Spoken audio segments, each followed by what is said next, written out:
As I look to nature's beauty, dazzled am I, knowing everything calls on you, the Lord Most High. الله الذي يهدينا جميعا، الله الذي نعتز به جميعا. الله الله الله الله الله الله الله الله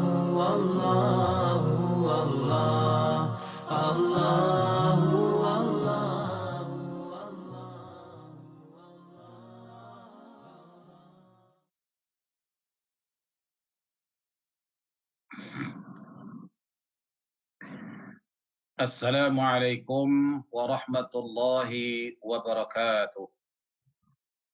Alhamdulillah nahmaduhu wa nasta'inuhu wa nastaghfiruh wa na'udzu billahi min shururi anfusina wa min sayyiati a'malina.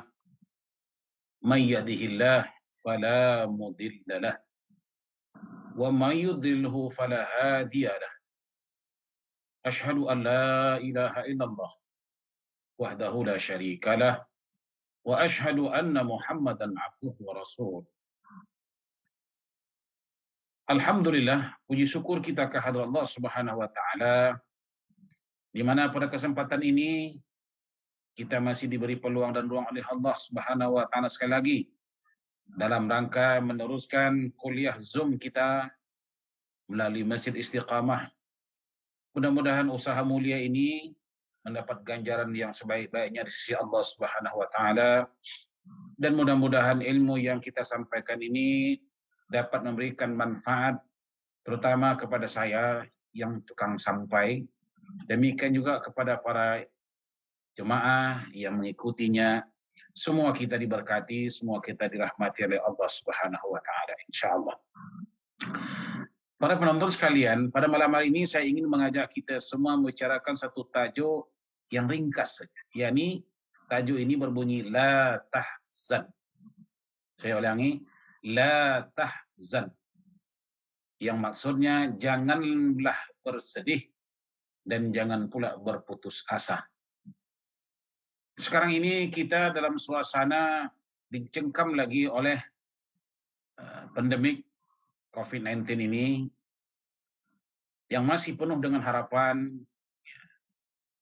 Semoga Allah Subhanahu wa taala mengangkatkan COVID ini di persada bumi ini, sehingga kita umat manusia yang masih lagi hidup di planet bumi ini diberi peluang dan ruang oleh Allah Subhanahu wa taala melanjutkan karya usaha mereka, dan juga kita dapat lagi menambahkan lagi amal ibadah kita, memenuhi masjid, mengikuti saran-saran agama di masjid, dan juga salat-salat berjamaah di masjid seperti sedia kala. Inilah harapan kita. Dan dalam harapan ini terus meningkatkan harapan. Jangan kita tadi bersikap bersedih, memenung berterusan, lalu penyakit putus asa. Ini hendaklah kita hilangkan. Oleh karena itu tajuk la tahzan, sekali lagi, jangan bersedih, jangan berputus asa. Tentang la tahzan ini disebutkan oleh Allah Subhanahu wa taala dalam Al-Qur'an. Surah At-Taubah ayat yang keberapa? Ayat yang ke-40, surah yang ke-9 ya dalam Al-Qur'an. Ba'da a'udzubillahi minasyaitonir rajim, idhuma fil ghar idh yaqulu li sahibihi la tahzan innallaha ma'ana fa'anzalallahu sakinatahu alaihi al-ayah. Yani dalam ayat ini Allah Subhanahu wa taala adalah menceritakan tentang kisah sejarah Nabi kita Muhammad sallallahu alaihi wasallam bersama sahabat akrab beliau yang ketika itu dilanda oleh satu ancaman maut, yakni keganasan dan kebrutalan orang-orang kafir Quraisy yang ingin menghabisi nyawa Nabi sallallahu alaihi wasallam. Sungguh dahsyat dan amat mengerikan. Tetapi walau bagaimanapun Rasulullah sallallahu alaihi wasallam bersama sahabat akrab baginda Abu Bakar As-Siddiq radhiyallahu anhu idhuma fil ghar, ketika mereka berdua berada dalam gua itu, gua Sur, yang semua kita sudah banyak menyaksikan gua tersebut. Di mana waktu itu pihak kafir Quraisy ini sudah sangat-sangat menghampiri mereka berdua. Dalam arti kata lain, nyawa mereka sangat itu sudah sangat-sangat terancam. Tetapi walau bagaimanapun, rasa takut, rasa bimbang sebagai seorang manusia seperti Abu Bakar As-Siddiq itu biasa. Kebimbangan itu memang tidak boleh kita elakkan. Tapi walau bagaimanapun tidak boleh kita terus bimbang. Oleh karena itu Rasulullah mengatakan idh yaqulu li sahibihi. Ketika Rasulullah sallallahu alaihi wasallam melihat keadaan raut wajah Abu Bakar As-Siddiq, di mana seakan-akan Abu Bakar As-Siddiq ketika itu menghadapi suasana yang tadi hampir berputus asa. Maka ketika itulah berkata Rasulullah sallallahu alaihi wasallam kepada sahabat idh yaqulu li sahibihi la tahzan innallaha ma'ana. Jangan gusar, jangan sedih, jangan berputus asa. Ingat, Allah bersama dengan kita. Nah, dengan demikian fa'anzalallahu sakinatahu alaihi. Dengan demikian Allah menurunkan apa? Menurunkan apa? Ketentraman, ketenangan ke atas mereka. Jadi di sini menunjukkan la tahzan. Kita tidak boleh berputus asa. Walau macam mana genting sekalipun, kita bertuhankan Allah Subhanahu wa taala. Itulah perlunya kita bertuhankan Allah itu. Jadi kalau putus asa tanpa mendekatkan diri kepada Allah, ini akan membawa satu kecelakaan. Musibah datang beruntun, kadang-kadang satu masalah belum selesai, datang 21 masalah lagi. Oleh karena itu kita perlu bersikap. Bersikap apa? La tahzan. Jangan berputus asa. Ingat, Allah bersama kita. Wala tahinu wala tahzanu wa antumul a'launa in kuntum mu'minin, kata Allah dalam ayat yang lain surah Ali Imran ayat yang 139. Jangan kamu bersikap lemah dan jangan pula kamu bersedih hati, padahal kamulah, kata Allah, orang-orang yang beriman. Jadi jelas perhatian sekalian, untuk supaya kita jangan hidup terus berputus asa, jangan hidup terus bersedih hati, pastikan iman kita ini diperbaiki. Iman kita diperbaiki, kedekatan kita kepada Allah itu adalah semakin akrab, semakin intim. Wa huwa ma'akum ainama kuntum, di mana kita di situ Allah. Jadi modal utamanya apa? Modal utamanya keimanan. Tadi saya katakan kalau sudah bersedih tanpa iman akan membawa kepada kecelakaan. Sebab kalau bagaimanapun saya katakan di awal tadi, kesedihan itu ya, sifat putus asa itu memang ada pada sifat manusia. Tapi kalau manusianya beriman kepada Allah, insya Allah. Nah, Allah Subhanahu wa taala melalui ayat la tahzan itu sendiri. La tahzan itu sendiri maknanya apa? Allah Subhanahu wa taala melarang hamba-hambanya berputus asa. Maka disebut la tahzan. Ini Allah mengatakan la tahzan. Jangan kamu putus asa. Karena apa? Karena sesungguhnya yang berputus asa itu hanya siapa? Hanyalah orang-orang kafir. Nampak? Yang mempunyai sifat putus asa itu hanya orang kafir. Adapun orang mukmin, kita adalah orang yang yang beriman kepada Allah. Maka janganlah kamu bersikap lemah. Wala tahinu, wala tahzan. Kalau memang benar kamu orang beriman, janganlah kamu bersikap lemah dan jangan pula kamu sedih hati. Yang hilang, biarkan hilang. Insya Allah Allah ganti balik, insya Allah. Dengan lebih baik. Yang ada, dijaga baik-baik. Yang sudah lepas, biarkanlah lepas. Yang ada nih, jaga baik-baik. Nah, perhatian sekalian, kita mesti pahami bahwa tadi disebut oleh Allah Subhanahu wa taala apa? Wa antumul a'launa in kuntum mu'minin. Padahal kamulah, kata Allah, orang-orang yang beriman. Ya. Jadi saya sebutkan tadi bahwa Allah melarang hamba-hambanya berputus asa. Sebab orang-orang yang beriman bukan orang yang mempunyai sifat berputus asa, bersedih hati. Sebab itu adalah milik orang yang kafir. Adapun orang Islam, Islam ya, Islam adalah agama orang yang cikal bakal namanya. Saya ulangi, Islam agama orang yang cikal bakal.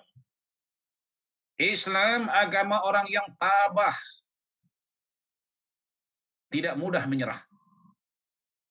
Itu Islam. Islam adalah agama perkasa, bukan agama orang yang putus asa. Dalam arti kata lain, tidak ada istilah putus asa dalam Islam. Sebab agama Islam adalah agama perkasa, bukan agama orang yang putus asa. Islam agama yang optimisme, mempunyai semangat, bukan agama yang pesimis. Yang selenge punya. Bukan. Islam adalah agama pemangkin, bukan agama yang membungkam, membuta tuli, menyerah pasrah, itu bukan Islam. Subhanallah. Kita orang beriman, kita paham. Ada Allah. Ada Allah tempat kita bergantung. Itu disebut Allahus Samad. Allah itulah tempat bergantungnya seluruh makhluk. Allah tempat kita minta tolong. Wasta'inu. Ketika itu Allah menyeru kita. Offer. Wasta'inu. Hendaklah kamu, kata Allah, minta tolong kepada aku. Jangan kamu bersedih. Jangan engkau berputus asa. Minta tolong kepada aku. Subhanallah. Allah membuka pintu seluas-luas lebar-lebarnya kepada kita. Wasta'inu bis-sabri. Sabar. Dengan sabar itu aja berapa banyak ganjaran kita dapat. Innama yuwaffas sabiruna ajrahum bighairi hisab. Subhanallah. Malah para hadirin sekalian, kalaupun ada ujian-ujian Allah Subhanahu wa taala, itu pada hakikatnya Allah nak menguji kesabaran kita. Manakala kita sabar, kita diberi pahala ganjaran di sisi Allah bighairi hisab. Tak siapa yang boleh menghitung pahala itu. Bighairi hisab. Nah, kemudian apa lagi? Janji Allah.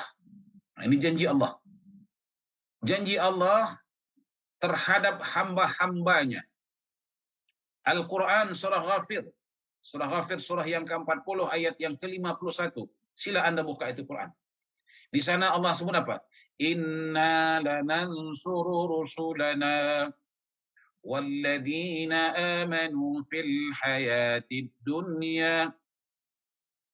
Sesungguhnya, kata Allah. Inna, sesungguhnya kami. Pasti. Sesungguhnya pasti, kata Allah. Sesungguhnya pasti kami membantu rasul-rasul kami dan orang-orang yang beriman di dalam kehidupan di dunia ini. Subhanallah.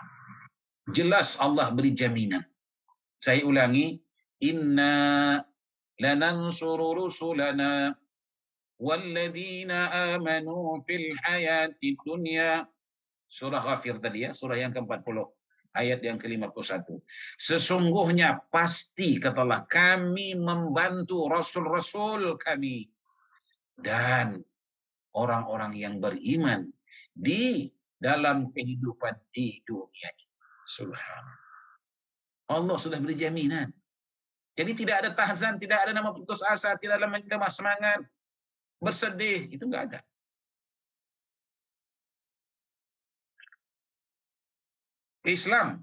Islam mengajarkan ada namanya rukun iman. Nah, ini yang tadi kadang-kadang kita tak mengaji. Semua ada jalan-jalan keluar yang Allah berikan kepada kita. Umpamanya dalam rukun Islam, dalam rukun iman itu. Rukun iman yang 6 perkara itu. Di sana ada sebut wajib beriman kepada qada dan qadar. Yakni ketentuan atau keputusan Allah Subhanahu wa taala. Tauhid. Ini kehendak siapa? Kehendak Allah. Allah sudah tetapkan. Tadi sebut barang siapa yang diberi petunjuk, tak siapa yang boleh menyesatkan. Barang siapa yang disesatkan adalah tak siapa yang boleh beri petunjuk. Sepandai apa, sebijak apapun. Allah sudah mentakdirkan. Beriman kepada qada dan qadar Allah. Setelah dia berusaha sedaya upaya sekemampuan, kemudian diserahkan kepada hasilnya. Hasilnya Allah. Kita hanya berbuat, tapi Allah yang memutuskan. Kita yang mentadbir, Allah yang mentakdir. Jadi tidak ada istilah putus asa. Katalah musibah menimpa. Tentu yang punya diri kita tak maukan musibah itu. Tapi kenapa berlaku kehendak Allah? Nah, kalau Allah berkehendak, itu mana sesuatu yang baik. Sesuatu yang baik. Sebab Allah kata, asa an takrahu syai'an fahuwa khairul lakum. Wa asa an tuhibbu syai'an fahuwa syarrul lakum. Memanglah, kata Allah, ada kalanya kamu sangka baik, rupa-rupanya itu tidak baik. Sebab kita berpikiran berdasarkan memutuskan berdasarkan sangkaan. Allah tidak berdasar kebijaksanaan. Kita perasaan baik, rupa-rupanya itu tak baik. Yang kita rasa tak baik, rupa-rupanya itu baik. Wallahu a'lamu antum la ta'lamun. Allah yang Maha tahu, kita tak tahu. Qada qadar tetap berjalan. Kenapa adanya qada qadar itu? Ini adanya qada qadar itu ialah untuk memberitahukan kepada kita orang beriman ada way out namanya, ada jalan keluarnya. Itulah jalan keluarnya. Setelah kita berusaha sedaya upaya, sekemampuan dan sekemauan kita, tapi hasilnya nihil, inilah dia takdir Allah Subhanahu wa taala. Jadi qada qadar itu salah satu di antara peranannya ialah untuk menghilangkan rasa kegundahan, rasa kegelisahan, rasa putus asa, rasa bersedih, dan lain sebagainya. Para jemaah, para hadirin yang dirahmati Allah Subhanahu wa taala. Cuman perlu kita tanya, Pak Ustaz, bagaimana untuk kita menghadapi sesuatu itu dengan tenang? Kita kadang-kadang menggelabah. Ini ketenangan penting. Ketenangan ini sangat penting. Contoh gini, kadang-kadang cita-cita dunia berhasil, tapi tenang belum. Tadinya kepingin punya anak, dapat anak, tenang. Tak juga. Bermana anak yang diinginkan sudah dapat, tapi tenang belum dapat lagi. Lalu bercita-cita mau dapatkan rumah yang besar, alhamdulillah dapat. Dapat rumah besar, tapi tenang tuh belum dapat lagi. Inginkan naik pangkat, pangkat naik sudah. Gaji naik sudah, tapi tenang belum lagi. Bermakna ketenangan itu tidak boleh ditebus dengan kekayaan, dengan pangkat, dengan jabatan, dengan terpenuhnya cita-cita. Tidak bisa. Kenapa tidak bisa? Itu adalah membuktikan bahwa ketenangan itu adalah sesuatu yang mahal, sangkinkan mahalnya, tidak boleh dibeli dengan harta sebanyak manapun. Sangkinkan hebatnya, Ketenangan itu dia tidak boleh kita raih walaupun dengan pangkat dan jawatan. Melainkan para hadirin, para penonton sekalian, ketenangan itu dapat diraih dengan apa? Keimanan dan ketakwaan. Bukan dengan pangkat, kekuasaan, kekayaan, jawatan, bukan. Ya. Kalau boleh dengan kekuasaan, siapa yang paling besar kuasanya di dunia waktu itu? Firaun. Tapi apakah Firaun itu tenang? Lagi menggelabah. Kalau ketenangan itu boleh diraih dengan kekayaan, baik Qarun orang yang paling tenang. Tapi apa nyatanya Qarun? Tak tenang juga. Maka tadi kekayaan, pangkat, jawatan tak bisa untuk nak mendapatkan ketenangan. Sekali lagi saya ulangi, itu adalah sebagai bukti bahwa sesungguhnya ketenangan itu adalah benda yang sangat mahal sehingga tidak boleh dibeli dengan harta, tidak boleh dikuasai dengan tidak boleh didapati dengan kekuasaan, tidak boleh didapati dengan jawatan dan sebagainya. Hanya dua saja, bil iman dan ketakwaan. Kalau begitu, kalau nak tenang, tingkatkan keimanan, tingkatkan ketakwaan. Ini kunci dia. Beriman, bertakwa kepada Allah, tenang. Walaupun tak punya kekuasaan, walaupun tak punya kekayaan, walaupun tidak punya pangkat sebagainya, tenang. Contohlah kehidupan para sahabat dulu. Ya. Kalau kita baca sejarah para sahabat, tak usahkan sahabat, Rasulullah SAW sendiri, mana kekayaan yang ada? Tidur pun di atas anyaman tikar terbuat daripada daun-daun kurma. Tak pernah tidur berkasur, tak pernah tidur berbantal. Tak mempunyai rumah besar, tapi ketenangannya luar biasa. Sebab apa? Iman dan takwa. Oleh karena itu Allah Subhanahu wa taala menyebutkan ala bi dzikrillah tatma'innul qulub. Ingatlah kata Allah. Ingat. Hanya saja dengan mengingati Allah lah hati menjadi tenteram. Ingat Allah, beriman, bertakwa kepada Allah. Istilahnya tak makan pun kenyang, tak tidur pun tak mengantuk. Tak punya duit tapi senang. Kuncinya keimanan, ketakwaan kepada Allah. Kemudian Allah Subhanahu wa taala juga tadi menyebutkan bahwa putus asa itu adalah penyakit. Di mana Allah Subhanahu wa taala telah berfirman dalam berbagai-bagai surah dalam Al-Qur'an. Di antaranya kita dapat petik dalam surah Yusuf umpamanya ayat yang ke-87, demikian juga kita petik dalam surah Az-Zumar ayat 53. Di dalam surah Yusuf Allah sebut wala ta'asu min rauhillah. Innahu la yai'asu min rauhillahi illa al-qaumul kafirin. Katalah jangan kamu berputus asa daripada rahmat Allah. Allah melarang berputus asa. Sesungguhnya kata Allah tiada yang putus asa itu daripada rahmat Allah melainkan qaumul kafirin, orang kafir. Jadi orang mukmin tak ada. Sebab orang mukmin tadi ada tempat dia berpaut, bergantung, minta tolong, yakni Allah Subhanahu wa taala. Kemudian obatnya keimanan dan ketakwaan kepada Allah Subhanahu wa taala.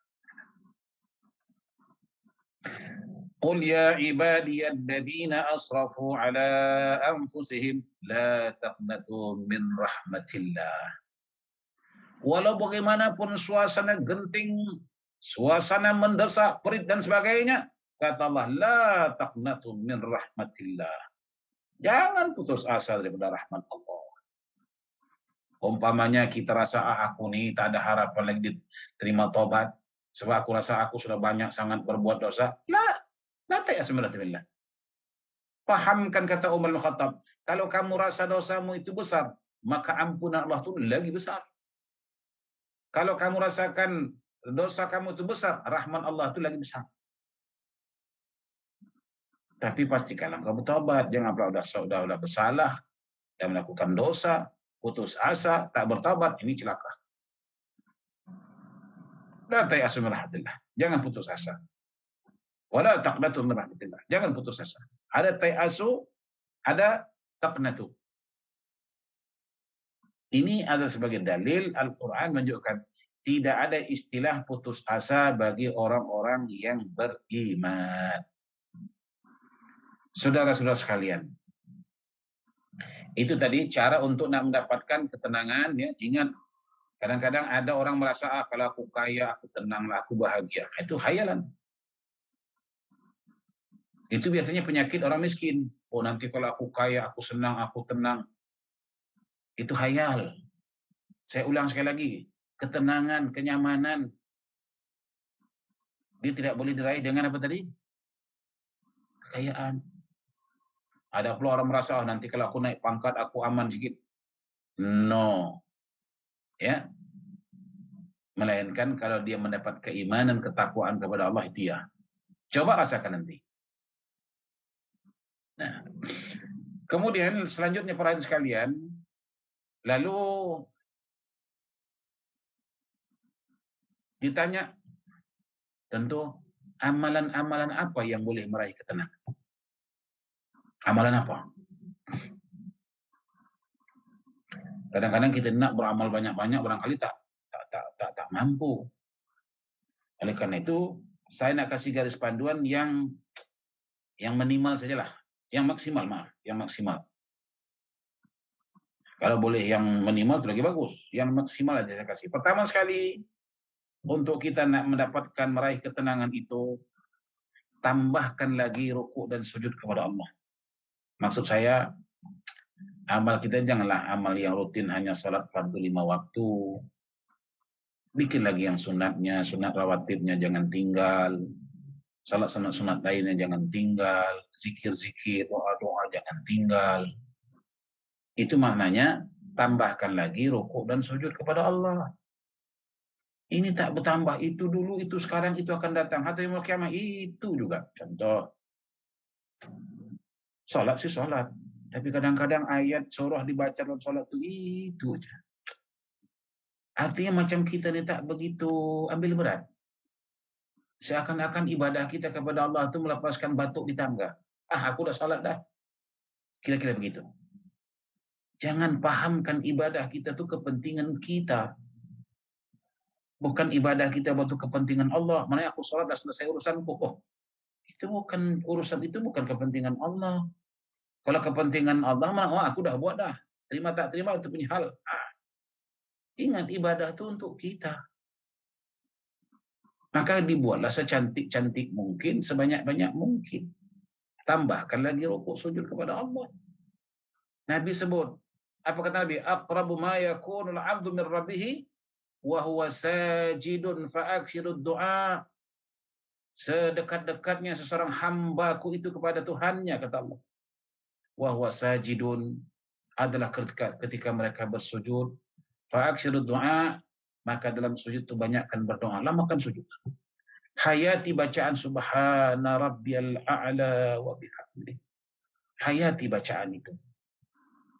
Disebut dengan mulut, diikuti oleh hati itu, dan dipikirkan dengan minda kita. Itu namanya khusyuk tawadhu. Ya. Tambahkan apa tadi? Rukuk dan sujud kepada Allah. Yang kedua apa? Yang kedua, tingkatkan ibadah siang dan malam kepada Allah. Tingkatkan ibadah siang dan malam. Kalau selama hari ini tak pernah bangun malam, ya bangun malam. Kalau siang tak pernah salat duha, ya salat duha. Salat hajat, salat taubat. Kadang-kadang rezeki kita ni, yang menyusahkan kita ni, dosa-dosa kita. Sama juga tuan-tuan ya. Kadang-kadang jantung kita ni tersumbat tu, karena tersumbat lemak-lemak itu. Akibat apa? Akibat makan pemakanan. Demikian juga doa kita itu tak sampai, istilahnya tak sampai, tak naik ke langit. Sebab dosa-dosa kita itu. Dosa itu kan bagaikan daki kotoran. Sama dengan macam mana darah itu nak jalan lancar kalau ada banyak situ tersumbat kotoran-kotoran lemak-lemak itu. Nah, jadi itu tadi. Tingkatkan ibadah siang dan malam kepada Allah. Allah sebut apa? Wa minal laili fatahajjad bihi nafilatan lak asa ay yab'asaka rabbuka maqaman mahmuda. Maqaman mahmuda. Artinya apa? Ganjaran yang Allah beri bagi mereka yang bangun malam salat tahajud itu, Allah akan tempatkan mereka, Allah akan bangkitkan mereka nanti dan ditempatkan di tempat yang terpuji. Tempat yang nyaman. Maqama mahmuda. Wa ima dunia, wa ima akhirat. Nanti kita baca pula tentang fadilah-fadilah, kelebihan-kelebihan salat tahajud itu apa dia. Maknanya kelebihan salat tahajud itu tidak hanya merupakan ganjaran pahala nanti sudah mati. Semasa hidup ada faedah salat tahajud itu. Bukan mati saja. Sebab ibadah yang Allah wajibkan kepada kita itu kepentingan dunia akhirat, bukan hanya dunia saja. Dan bukan akhirat saja, dunia akhirat. Contoh, salat itu dapat mencegah perbuatan keji mungkar. Keji mungkar itu kan di dunia, mana ada keji mungkar akhirat lagi. Kemudian di akhirat nanti masuk surga, mana dua. Itu contoh. Nah, tingkatkan ibadah siang dan malam melalui amal-amal saleh. Kemudian Allah sebut apa? Wa may yattaqillaha yaj'al lahu makhraja. Barang siapa yang benar-benar bertakwa kepada Allah, Allah akan senantiasa membuka jalan-jalan keluar bagi dia. Maknanya, jika ada jalan-jalan kesempitan, Allah buka jalannya. Kesusahan, Allah senangkan. Kesakitan, Allah sehatkan. Itu janji Allah. Kenapa janji-janji yang lain itu kita boleh percaya? Kadang-kadang, maaf ya nih, kisah kadang-kadang Tok Bomo cakap percaya sangat. Tapi Allah bercakap, buat tidak. Buat tak. Ya? Nah, wa may yattaqillaha yaj'al lahu makhraja wa yarzuquhu min haitsu la yahtasib. Dan Allah beri rezeki dengan tanpa disangka-sangka. Rezeki ini kita pun salah paham. Manakala duit rezeki, asalkan duit rezeki, asalkan rezeki duit. Dia tak tahu ketenangan itu rezeki yang paling mahal harganya. Ketenangan. Apalah artinya duit banyak disimpan dalam bank tapi tidur pun susah, makan pun susah. Jiwa tak tenang. Pikiran kadang-kadang melayang-layang tak kemana-mana. Duit banyak. Jadi jangan dipahamkan rezeki itu hanya duit itu. Kebahagiaan rumah tangga, anak-anak yang saleh dan salihat, itu semua rezeki. Itu akan diberi oleh Allah Subhanahu wa taala. Jadi tidak namanya sumpah, bingung, ya. Menung. Kadang-kadang muka itu berkerut, macam mana ya. Zikirnya macam mana, itu zikir. Ketakwaan kepada Allah itu tidak ada. Wa may yattaqillaha yaj'al lahu min amrihi yusra. Ini juga dalam Al-Qur'an surah At-Talaq ayat yang keempat, tadi ayat yang ketiga. Barang siapa yang benar-benar bertakwa kepada Allah, Allah jadikan semua urusan mudah. Min amrihi yusra. Tak ada yang mustahil. Kadang-kadang tak terpikir di akal. Tak mampu akal memikirkannya. Tapi Allah bukakan jalannya. Subhanallah. Ada kawan saya tuh, dia berobat habis duitnya berpuluh-puluh ribu. Cuman waktu itu Allah belum buka lagi pintu untuk dia. Kemudian dia berhentikan berobat itu, dia beli obat hanya dalam jumlah 20 sen, 30 sen. Sehat. Cuma kita nasihatkan dia, jangan putus asa, terus berobat, terus berzikir, terus ibadah, terus minta kepada Allah. Dia ikut. Allah bukakan jalan. Tak payah keluarkan duit beribu-ribu, hanya 20 sen sehat. Ini janji Allah. Wa may yattaqillaha yaj'al lahu min amrihi yusra. Barang siapa yang benar-benar bertakwa kepada Allah, Allah mudahkan segala urusannya. Tidak ada istilahnya yang namanya susah, resah, gelisah, tidak ada. Semuanya mudah. Sebab dia berdampingan dengan Allah Subhanahu wa taala. Kemudian apalagi amalan yang kita boleh meraih ketenangan itu, banyakkan istighfar kepada Allah. Banyakkan beristighfar. Mohon ampun kepada Allah. Yang tadi saya katakan, yang menyekat rezeki kita, yang menyumbat pikiran kita, yang menjadikan bingung kita itu adalah dosa-dosa kita. Bagaikan lemak-lemak yang tersumbat di pembuluhan-pembuluhan darah kita. Di pembuluhan-pembuluhan urat kita. Akhirnya darah tersekat dan sebagainya. Begitu juga lah dengan hubungan kita kepada Allah. Tak sampai, tak nyambung. Sebab apa? Disumbat oleh dosa-dosa kita. Oleh karena itu banyakkan beristighfar kepada Allah. Aku, kata Rasulullah, satu hari beristighfar kepada Allah. Dalam satu hadis disebut Nabi 70 kali, 70 marrah. 70 kali. Dalam satu hadis disebut 100 marrah, 100 kali. Padahal Rasulullah itu bukannya orang berdosa. Namun beliau tidak henti beristighfar sedemikian. Kita ini bukannya tak berdosa, memang gudang dosa. Berapa gudang dosa di belakang sana. Allahu Akbar. Jarak kita dengan Allah itu sangat jauh sekali. Walaupun Allah mengatakan bahwa ma'akum aina ma kuntum, di mana kamu situ aku, tapi jarak kita dengan Allah jauh. Yang paling dekat jarak kita itu dengan iblis, syaitan. Justru jika syaitan iblis menggerakkan kita, itu time kita buat. Tapi kalau Allah suruh kita, Nabi ajak kita berpikir-pikir 10 kali. Ini tidak dapat kita nafikan. Itu adalah bukti bahwa dosa kita banyak. Itulah yang menjarakkan kita dengan Allah Subhanahu wa taala. Kemudian apa lagi? Selanjutnya, banyakkan bersyukur kepada Allah. Kita ini kadang-kadang syukur kurang. Syukur kurang.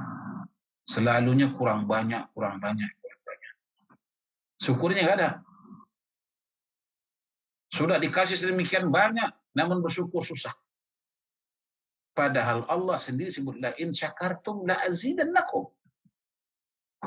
Kalau kamu syukur, aku tambah. Janji Allah. Kenapa susah sangat kita nak bersyukur itu? Syukur bil qaul, alhamdulillah.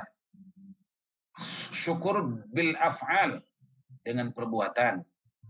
Telinga masih boleh dengar yang baik, itu namanya mensyukuri. Dengan perbuatan, mata boleh melihat, perhatikan ayat Allah, itu mensyukuri. Kemudian namanya syukur bil hal. Syukur bil hal, teman, ya rezeki Allah beri itu dibagi-bagikan. Syukur itu bukannya alhamdulillah, alhamdulillah. Ya. Tapi telinga masih budak lagi. Mendengar nasihat, pengajian tak mau. Padahal syukur itu bil af'al, bil aqwal, bil af'al, bil hal. Kata Imam Ghazali. Nah, dengan demikian insya-Allah, kalau kita mensyukuri telinga ini, mendengar yang baik-baik, insya Allah telinganya tak pernah pekak. Ini umur baru 40 dah pekak badak pula gitu. Umur baru sekian tahun dah tak nampak mata. Umur sekian tahun kaki dah tak boleh berjalan. La haula. Sebab apa? Sebab kita tidak bersyukur. Terangkan tadilah kata, engkau syukur, aku tambah. Aku tambahkan lagi pendengaranmu itu. Aku tambahkan lagi penglihatanmu itu. Aku tambahkan lagi kekuatan kakimu itu. Dan tambah-tambah yang lainnya.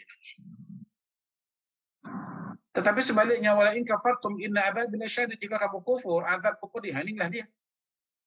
Yang saya sebutkan tadi. Sudah menjadi orang tak boleh bergerak, sudah tidak boleh menjadi orang mendengar, tidak lagi boleh menjadi orang melihat. Inilah katakan azab syadid. Azab Allah amat pedih. Ini baru dunia. Bagaimana nanti di akhirat? Allahu Akbar, Allahu Akbar. Justru itu para hadirin, para jemaah sekalian, la tahzan. Kembali ke la tahzan. Jangan sekali-kali kita berputus asa. Jangan kita bersedih. Segala sesuatu itu kembalikan kepada Allah. minallah wa ilallah, dari Allah aku dapat dan kepada Allah aku pulangkan. Jika kau ambil ya Allah, itu adalah hakmu ya Allah. Allahumma ajurni fi musibati wa akhluf alayya khairan minha. Ya Allah, apa juga yang kau ambil daripada aku ya Allah, berikanlah aku pahala dengannya, berikan aku ganjaran dengannya, dan tolong ya Allah gantikan yang lebih baik daripadanya. Ini adalah doa yang diajarkan Nabi kita Muhammad sallallahu alaihi wasallam. Jangan kena hilang setitik kita meraung bagaikan hilangnya satu air lautan. Pada hari yang hilang itu hanya setitik saja. Yang disediakan Allah masih banyak lagi, ibaratkan air laut, satu lautan itu lagi ada. Kenapa yang setitik hilang kamu menangis? Ingat kata Rasulullah, nikmat dunia ini bagaikan setitik air lautan di samudra. Maknanya jika kamu dapat, jangan kamu gembira yang kamu dapat setitik. Demikian juga jika hilang, jangan kamu sedih. Yang hilang itu setitik saja. Jadi kita kembali kepada Allah Subhanahu wa taala. Kita mohon kepada Allah Subhanahu wa taala, mohon pertolongan Allah dengan mendekatkan diri kepada Allah, tingkatkan keimanan, tingkatkan ketakwaan, tambahkan lagi ibadah kepada Allah Subhanahu wa taala wa siang wa malamnya, dan banyakkan bersyukur, banyakkan beristighfar. Dengan demikian insyaallah wa huwa ma'akum aina ma kuntum. Di situ kamu, di situ aku, kata Allah, di situ aku, di situ kamu. Kemudian tadi janji Allah, inna lanansuru rasulana, ya. Walladzina amanu fil hayatid dunya, sesungguhnya pasti kami telah membantu rasul-rasul kami dan orang-orang yang beriman di dalam kehidupan di dunia ini. Justru jangan bimbang, la tahzan innallaha ma'ana. Jangan bimbang, jangan ragu, sesungguhnya Allah bersama dengan kita. Demikianlah pertemuan kita kali ini. Mohon maaf di atas segala kelemahan. Terima kasih di atas segala perhatian. Dari Allah kita datang, dan tiba saatnya kepada Allah telah kita akan pulang. Maka sebelum kepulangan kita kepada Allah, marilah kita mempersiapkan bekalan. Wa tazawwadu fa inna khairzadit taqwa wattaquni ya ulil albab. Yakni berbekallah kamu, sesungguhnya sebaik-baik bekal itu ialah bertakwa kepada Allah. Maka bertakwalah kamu wahai orang-orang yang punya pikiran. Sekian, terima kasih. Wabillahi taufiq wal hidayah. Waridha wal inayah. Wassalamualaikum warahmatullahi wabarakatuh.